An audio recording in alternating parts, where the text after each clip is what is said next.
লাউ চিংড়ি তো আমরা সবাই কম বেশি রান্না করে থাকি, কিন্তু আজকের লাউ চিংড়িটা হবে একটু অন্যরকম। আসুন তাহলে সেটা দেখে নেওয়া যাক। নমস্কার, আপনারা এখন দেখছেন রান্না ভালোবাসি।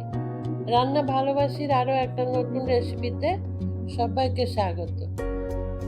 আজকে আমাদের রেসিপিতে থাকছে লাউ চিংড়ি। লাউ চিংড়ি রান্না করার জন্য একটা লাউ ধুয়ে পরিষ্কার করে এইভাবে একটু সরু সরু লম্বা লম্বা করে কেটে নিয়েছি। কড়াই বসিয়ে দিয়েছি। কড়াই গরম হলে কড়াইয়ের মধ্যে তেল দেব। সর্ষের তেল ব্যবহার করেছি। চাইলে আপনারা এখানে রিফাইন্ড অয়েল ব্যবহার করতে পারেন, কিন্তু সর্ষের তেলে একটু ভালো টেস্ট হবে এই রেসিপির। তেল গরম হলে তেলের মধ্যে ফোড়ন দিয়ে দেব।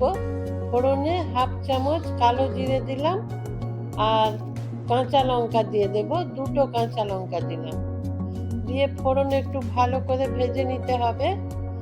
ফোড়ন ভেজে নেওয়া হয়ে গেলে ওর মধ্যে কুচনো পেঁয়াজ দিয়ে দেব।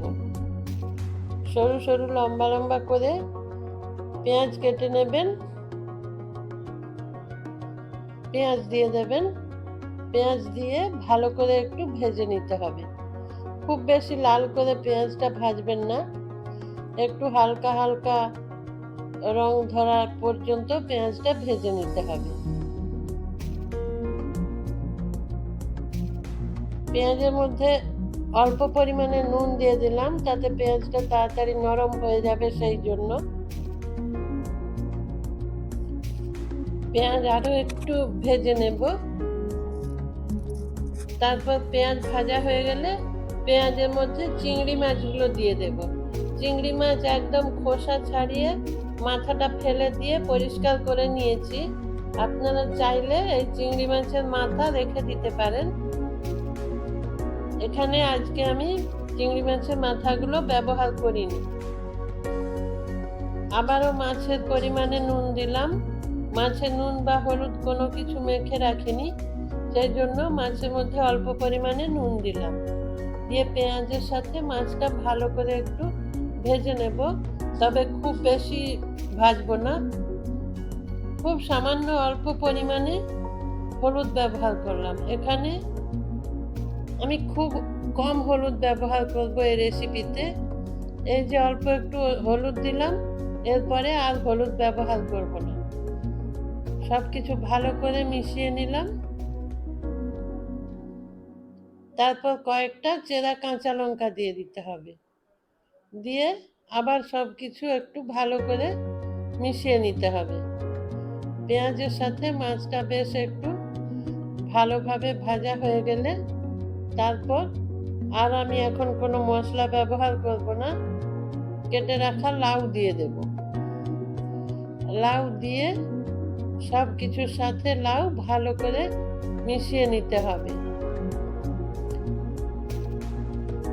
এই সময় গ্যাসের ফ্লেম মিডিয়ামে থাকবে।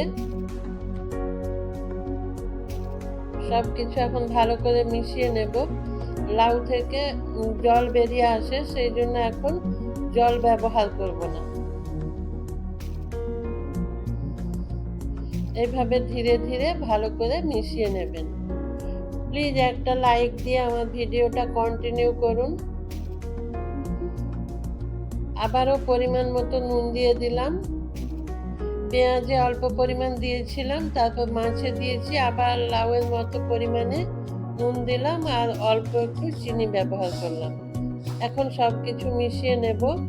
এই নুন দেওয়ার পর লাউ থেকে অনেকটাই জল উঠে আসবে, সেই জন্য রেসিপিতে আমি জল ব্যবহার করব না। আবারও ভালো করে মিশিয়ে নেব। মিশিয়ে নেওয়ার পর ঢেকে কিছুক্ষণ রান্না করে নেব। ঢেকে 5 মিনিট রেখে দিলাম। তারপর ঢাকা খুলে দেখব। এই দেখুন কত পরিমাণে জল বেরিয়েছে।